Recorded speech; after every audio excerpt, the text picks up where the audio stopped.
नमस्कार साथियों, बहुत बहुत स्वागत है आप सभी का गवर्नमेंट एजुकेशन में। दोस्तों, वैसे शायद आपको पता पड़ गया होगा, नहीं पता तो कोई बात नहीं। अभी जो है वो मैं आपको बताना चाहूँगा कि समूह यानी ग्रुप 2 सब ग्रुप 4 की जो फोर की नहीं, ग्रुप 2 सब ग्रुप 2 की जो है वैकेंसी अभी निकालनी है, जिसमें सहायक लेखा अधिकारी होते हैं, लेखापाल होते हैं, उप अधीक्षक होते हैं और समकक्ष जो पद होते हैं उनके यहाँ पर भर्तियां होनी है। दरअसल इसके फॉर्म कब निकाले जाएंगे तो इसके बारे में आपको बताना चाहूंगा। तो जो एप्लीकेशन फॉर्म है, इसके एप्लीकेशन जो फॉर्म भरे जाने हैं, इसके भरे जाना है, बात की जाए तो 8 अक्टूबर से, ठीक है, 8 अक्टूबर से जो है वो 22 अक्टूबर तक जो है वो आप फॉर्म भर सकते हो। अगर आपको इसमें संशोधन करना है, ठीक है ना, तो 8 अक्टूबर से लेके नहीं 27 अक्टूबर तक जो है वो आप इसमें संशोधन कर सकते हो। एग्जाम डेट की अगर मैं बात करता हूँ आपको यहाँ पर, तो एग्जाम डेट में आप देखोगे यहाँ पर देखिए 18 और 19 नवंबर को होना है। 18 और 19 नवंबर को होना है आपका एग्जाम। मतलब ये मान के चलिए कि आपके एग्जाम जो है वो अब नवंबर में ही देखने को मिलेंगे। ठीक है, बाकी की चीजें जैसे कि अन्य जो एग्जाम है ग्रुप 2 सब ग्रुप 4 के हो गए और ITITO का हो गया, अन्य जो वैकेंसी हैं उनके क्या कैसे अपडेट होते हैं, परीक्षा कब तक होगी, फॉर्म कब तक भरे जाएंगे, तो वो तो जब कैलेंडर अपडेट होगा तभी पता पड़ेगा। तो फिलहाल तो यही न्यूज है कि आपके जो समूह 2 और समूह 2 के जो है वो फॉर्म भरे जाने हैं। अब इसमें मैं आपको बताना चाहूंगा कि इसमें कौन कौन कर सकते हैं, क्या कैसी एज मांगी गई है इसमें। और बात की जाए तो आपको यहाँ पर देखने को मिलेगा कि जो सिलेबस है वो क्या है, पैटर्न क्या है एग्जाम का, है ना। तो इसके ऊपर मैं आपको ले चलता हूँ सीधा। देखिए, तो ये पिछले 2018 में दरअसल जो है ये वैकेंसी आई थी, उसके बाद से नहीं आई है। और इसमें पोस्टें कम रहती हैं क्योंकि कम ही लोग जो है वो रहते हैं कॉमर्स वाले। तो ये देखिए मैं यहाँ पर बताना हूँ तो ये फीस में तो सेम ही है, 250-500 सभी के, मतलब अनरिजर्व के लिए 500 है और बाकी सबके लिए जो है वो 250 रुपये है। अब यहाँ पर मैं आपको ले चलूंगा, ये देखिए, ये जो आप देख रहे हो ऑनलाइन जो परीक्षा होनी है उसमें क्या क्या पूछा जाना है। तो पेपर इसके 2 होना है दरअसल। एक पेपर 100 नंबर का, दूसरा पेपर भी 100 नंबर का, 100 मतलब 200 नंबर का आपका एग्जाम होना है इसका। और मैं आपको बताना चाहूंगा जो पहला पेपर होगा उसमें ऑलमोस्ट सभी के लिए सेम रहेगा। बाकी का जो सेकंड पेपर रहेगा वो आप जिस सब्जेक्ट से भर रहे हो संबंधित विषय, देखिए यहाँ पर लिखा हुआ है, तो वो मैं आपको आगे बताऊंगा कि कौन कौन से विषय हैं। तो इसमें देखिए यहाँ पर सामान्य ज्ञान हो गया जैसे जीके, ठीक है, जिसमें MPG के रहेगा। तो प्रीवियस ईयर के क्वेश्चन पेपर मैं करा दूंगा अगर आप चाहते हो कि प्रीवियस ईयर के क्वेश्चन पेपर क्या कैसे आए हुए हैं। पहला पेपर की मैं बात करूंगा, ठीक है ना, पहला पेपर तो मैं आपको करा दूंगा, सेकंड पेपर आपको देखना पड़ेगा, जो आपने पहले पढ़ा हुआ है जिस चीज में तो वो आपको करना पड़ेगा, है ना। तो इसमें अंग्रेजी, हिंदी, गणित, सामान्य तार्किक योग्यता जिसे रीजनिंग बोलते हैं, सामान्य विज्ञान हो गया, और बात की जाए सामान्य कंप्यूटर ज्ञान हो गया, ठीक है ना। ये 100 नंबर का आपसे पूछा जाएगा। इसमें कितना क्या वेटेज रहेगा तो वो हम प्रीवियस के क्वेश्चन के हिसाब से देख पाएंगे कि क्या कैसा जो है वो पैटर्न है। तो अगर आप चाहते हो तो मैं आपको बताना चाहूंगा कि देखिए आपको पेपर भी मिल जाएंगे प्रीवियस के। 2018 में ये एग्जाम हुआ था, तो मैं आपको बताना चाहूंगा यहाँ पर कि कैसा क्या पेपर रहा था। तो ये देखिए यहाँ पर ये है ना, दो ही मतलब 2 शिफ्टों में ये पेपर हुआ था। तो इसमें आप देख सकते हो, ये तो जनरल नॉलेज हो गई, ठीक है ना। जनरल नॉलेज की अगर मैं बात करता हूँ तो इसमें आपको क्वेश्चन देखने को मिलेंगे 15 नंबर के, ठीक है ना। 15 नंबर के क्वेश्चन आपको जीके के रहेंगे, ठीक है। तो मैं यहाँ पर आपको लिख देता हूँ, 15 नंबर की आपकी जीके रहेगी। आगे अगर मैं बात करता हूँ तो हिंदी की अगर मैं बात करूं तो आपको हिंदी कितनी, देखिए हिंदी भी 15 नंबर की है, इंग्लिश भी बात की जाए तो इंग्लिश जो है वो 10 नंबर की है। हिंदी 15 नंबर, इंग्लिश 10 नंबर, ये 15 हिंदी, ठीक है, और 15 जो सॉरी 10 जो है वो इंग्लिश रहेगी। उसके बाद बात की जाए मैथ्स की, अगर मैं बात करूं मैथ्स का थोड़ा जो है वो यहाँ पर देखने को मिलेगा आपको अच्छे से क्वेश्चन देखने को, बड़े बड़े क्वेश्चन है, लेंदी है पर आसान है, कोई दिक्कत नहीं है, ठीक है ना। इसमें देखा जाए तो ये आपका रहेगा 15 नंबर का, ठीक है ना, 15 नंबर का मैथ्स।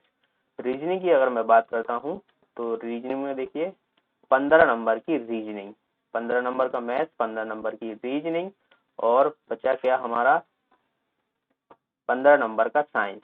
ठीक है ना, तो ये हो जाएगा हमारा मैथ्स हो गया 15 नंबर, रीजनिंग हो गया 15 नंबर, और क्या था साइंस, साइंस हो गया ये भी 15 नंबर का,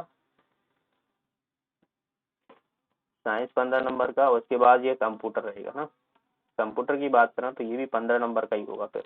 ठीक है ना, ये 15 नंबर का ही है, तो ये 15 नंबर का, तो 15 चौक 60 तो यही हो गए, 15 दूना 30 ये हो जाएंगे, और प्लस 10 नंबर की जीके, ये 100 नंबर का हो जाएगा। ठीक है ना, तो ये है। ठीक है, अच्छा है, जो पैटर्न रहता है उसी हिसाब से ये ऑलमोस्ट। और बाकी के फिर सब्जेक्ट है, जैसे कि यहाँ पर आप देख रहे हो ये कॉमर्स का है, तो कॉमर्स में आप देख सकते हो ये सब चीजें फाइनेंशियल से संबंधित चीजें होती हैं, ये सब ये आप देख रहे हो, ये आपने पढ़ा भी होगा, तो ये पूरा 100 नंबर का रहेगा। ये पूरा आप देखेगा 100 नंबर का रहेगा, तो ये इसका पैटर्न होने वाला है ना। आगे मैं बात करूं यहाँ पर आयु की, तो आयु जो है वो यहाँ पर मैक्सिमम की बात करता हूँ मैं ना, मैक्सिमम की बात करता हूँ, तो मैक्सिमम जो अनरिजर्व कैटेगरी के हैं वो 40 वर्ष। ठीक है, और जो खुली प्रतियोगिता में सीधी भर्ती से भरे जाने वाले पदों के लिए 21 से 28 वर्ष, और जो बाहर के हैं वो 18 से 25 वर्ष। लोक सेवा आयोग परिधि से बाहर है, मतलब मध्य प्रदेश के जो बाहर के लोग हैं उनके लिए 25 वर्ष रखी गई है। ठीक है, बाकी के जो मध्य प्रदेश के मूल निवासी हैं तो उनके आयु की बात करूं तो अनरिजर्व कैटेगरी के हैं, तो उनके लिए 40 वर्ष मैक्सिमम है ना, 40 वर्ष। और जो महिलाएं हो गई, जो ओबीसी एससी एससी हैं, तो उनके लिए 45 वर्ष है। तो मैक्सिमम मैंने बता दिए, तो आप समझ सकते हो मिनिमम आपको 21 तो होना ही चाहिए, है ना, ये सब चीजें हैं। अब मैं बात करता हूँ यहाँ पर क्वालिफिकेशन की। ठीक है ना, तो अलग अलग पोस्टों में अलग अलग क्वालिफिकेशन मांगी जाती है, ये सब जो है वो पोस्ट हैं। तो जिसमें आप देखिए कनिष्ठ लेखा सहायक हो गए, आंकड़ा विश्लेषक, लेखाकार, लोक से लेखा सहायक हो गए, यही पद है उपनिवेशक। तो यहाँ पर देखिए ये वाला पद है, ये सीधी भर्ती उप अंकेशक के लिए यहाँ पर जो है वो आपको वाणिज्य यानी कॉमर्स जो होना चाहिए, बीकॉम वाला शायद कॉमर्स ही होता है। ठीक है ना, तो ये बीकॉम वालों के लिए ही है दर्शक। तो यहाँ पर ये कनिष्ठ अंकेशक हो गए, तो इसमें भी जो है वो आपको डिग्री मांगी गई, स्नातक मांगी गई है वाणिज्य में। ठीक है ना, इसमें भी वाणिज्य में इसमें भी आप देखोगे वाणिज्य में, इसमें भी जो है वो आप देखोगे कनिष्ठ अंकेशक में, इसमें भी वाणिज्य में, इसमें लेखापाल की बात की जाए तो इसमें भी जो है वो वाणिज्य मांगा गया है। ठीक है, लेखा सहायक की बात की जाए तो लेखा सहायक जो होते हैं इसमें आपको कंप्यूटर डिप्लोमा भी होना चाहिए। यहाँ पे देखिए सीधा सीधा लिखा हुआ कंप्यूटर डिप्लोमा हो गया। और बात की जाए सीपीसीटी हिंदी और प्लस अंग्रेजी में, ये संविदा भर्ती है ना, ये संविदा भर्ती है जिसमें 10,000 रुपये निर्धारित मासिक वेतन होगा। तो संविदा भर्ती पर क्यों, मतलब मुझे तो यही समझ में नहीं आता, ये संविदा पर खत्म करो ना, प्रॉपर तरीके से वैकेंसी निकालो आप लोग। ठीक है ना, मतलब वही है ना कि भाई 20-22 हजार रुपए जहाँ पर सैलरी देनी होती है वो आधे में सीधा सीधा आपसे काम कराते हैं, और लोग खुश भी हो जाते हैं, भाई ठीक है मिल रही है सरकारी नौकरी होगी 10,000 रुपये, 10,000 में क्या हो जाता है आजकल, कुछ होता है क्या? 10,000 में अपने बच्चों को पढ़ा भी नहीं पाओगे अगर आगे चल के देखोगे तो।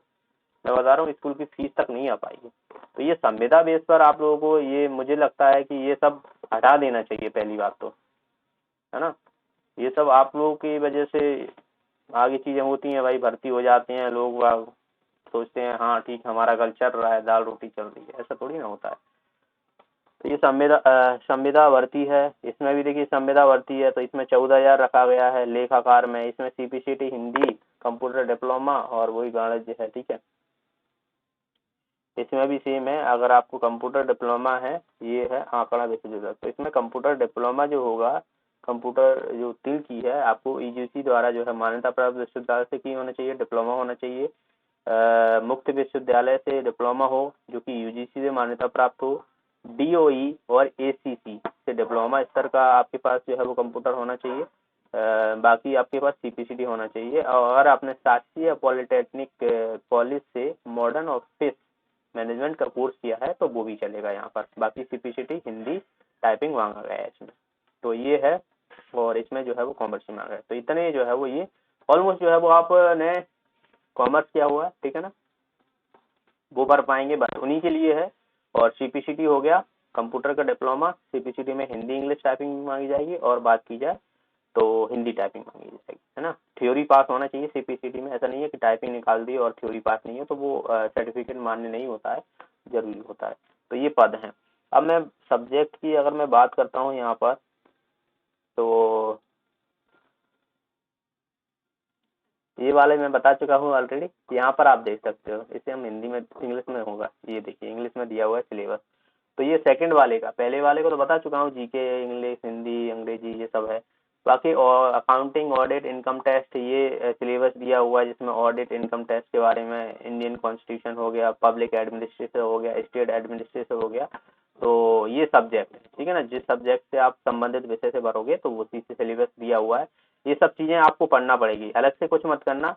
अगर आप तैयारी कर रहे हो प्रॉपर तरीके से तो कुछ मत करो अलग से, ये जो सिलेबस दिया हुआ ना, बस इसकी एक एक लाइन, जैसे legislative, financial control, administration in Madhya Pradesh में दिया हुआ है, तो बस इसी टॉपिक से जितना भी आप पढ़ पाओ उतना पढ़ लेना, ठीक है ना। बुक वगैरह मिल जाती है तो देख लेना, वैसे जो है ऑनलाइन चीजें मिल जाएंगी इतना तो। बाकी प्रीवियस ईयर के क्वेश्चन पेपर, प्रीवियस ईयर के क्वेश्चन पेपर की अगर मैं बात करता हूँ तो बता ही चुका हूँ मैं प्रीवियस ईयर के क्वेश्चन पेपर के हिसाब से, है ना, कौन कौन से पेपर जो है वो कितने कितने नंबर का होना। तो ये था सब्जेक्ट, सारी चीजें। अगर आपको कोई भी डाउट है तो आप मुझसे कमेंट बॉक्स में पूछ सकते हो फिर भी। तो वैसे तो आपके पास सीधा सीधा यहाँ पर सारी चीजें मैंने बता दी हैं आसान भाषा में। और आपके पास अभी टाइम भी है, नवंबर आने में टाइम है, तो 1.5 मंथ है, ये मान के चलिए, है ना, 1.5 मंथ है, 19 को होना है, तो 1.5 मंथ मान के चलिए आपके पास 1.5 मंथ है, अक्टूबर नवंबर में। तो और बाकी के जो ग्रुप 4 हो गया, अन्य जो भर्तियां हैं तो वो देखते हैं, क्योंकि जब तक कैलेंडर अपडेट नहीं होगा तब तक कहना मुश्किल है कि कब तक क्या चीजें होती हैं, क्योंकि नई डेट आएगी। सितंबर में होने थे जैसे कि ग्रुप 4 हो गया, और बात की जाए तो ITIT हो गया। तो जब तक कैलेंडर अपडेट नहीं होगा तब तक हम कुछ नहीं कह सकते, कोई भी नहीं कह सकता। तुक्का लगाने से क्या होता है, हाँ आ जाएंगे आ जाएंगे, तो ऐसा नहीं होता है ना। जब चीजें क्लियर हो जाएंगी सामने तब है। अब ये है कि वैकेंसी आएंगी कि नहीं आएंगी, ये लोगों के मन में सवाल होता है। तो भाई वैकेंसी तो आएंगी, कैलेंडर में दिया हुआ है तो वो हटा नहीं सकते। भाई हटाएंगे क्यों, क्यों हटाएंगे, पहले दी क्यों थी और इतने सालों से भर्ती नहीं निकाली गई है, तो आप कैसे हटा सकते हो, है ना। ये देखिए यहाँ पर ये सारी चीजें हैं, ये देखिए ये वाले जो बहुत से लोग अभी ग्रुप 4 का जो है वो steno typist, data entry operator और ITIT हो गया, ये तो बहुत टाइम बाद निकली है, ठीक है ना। ये वाला हो गया, ये सब जो है वो वन रक्षक नवंबर में है, तो इसका भी देखते हैं, आगे सारी डेट ना चली जाए कहीं, ठीक है ना। तो इन सब का थोड़ा वेट कीजिए, आपको वेट तो करना ही पड़ेगा, और कुछ कर भी नहीं सकते फिलहाल तो, ठीक है। चलिए फिर मिलते हैं, वीडियो को लाइक कर दीजिएगा, शेयर कर दीजिए, बाकी और कुछ पूछना चाहते हो तो पूछ सकते हो। मिलते हैं नेक्स्ट वीडियो में, थैंक यू सो मच। बाकी अगर आप प्रीवियस ईयर के क्वेश्चन पेपर डिस्कस करना चाहते हो, मैथ्स हो गया, रीजनिंग हो गया, और बाकी जीके मीके के ये क्वेश्चन हो गया जो 100 नंबर का पेपर है ना, मेनली जो है वो अगर आप सेकंड पेपर में अच्छे हो तो बहुत अच्छी बात है। दोनों ही पेपर अच्छे होना चाहिए आपके, ठीक है, अच्छे जाना चाहिए। सिंपल से क्वेश्चन पूछे जाते हैं वैसे, ज़्यादा ऐसा कुछ रहता नहीं है, ठीक है ना। जीके मीके का यहाँ पर आप देख सकते हो, ये सब दिया हुआ है। मध्य प्रदेश के निम्नलिखित में से गन गैरेज फैक्ट्री, तो ये जबलपुर में बहुत ही मतलब, ठीक है ना, ये सब चीज़ें। चलिए फिर मिलते हैं, thank you so much. Like, subscribe और बेल आइकन पे जरूर प्रेस कर लेना। बहुत बहुत धन्यवाद।